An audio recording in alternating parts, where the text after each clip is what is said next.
176. Mixie ஜாரில் 2 ice கட்டிகளையும் 1 table spoon கல்லுப்பையும் போட்டு அரைத்தால் மொக்கையான mixie plate கூராக ஷார்ப்பாக மாறும். டிப்ஸ் 177. வடைக்கு மாவு அரைக்கும்போது மாவு நீர்த்திவிட்டால் அதில் அரிசி மாவோடு சேர்த்து 1 ஸ்பூன் நெய்யை ஊற்றி நன்றாக வடை சுட்டு பாருங்கள். எண்ணெயும் அதிகமாக குடிக்காது. டிப்ஸ் 178.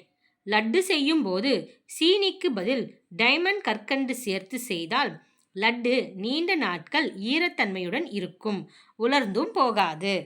டிப்ஸ் 179. தோசைக்கல்லுக்கு மேலே கொஞ்சம் தூள் உப்பை தூவி ஸ்பாஞ்ச் சார் வைத்து லேசாக துடைத்து எடுத்தாலே போதும். கடாயில் இருக்கும் எண்ணெய் பிசுக்கு முழுமையாக நீங்கும். 3 நாட்களுக்கு ஒரு முறை இப்படி சுத்தம் செய்வது நல்லது.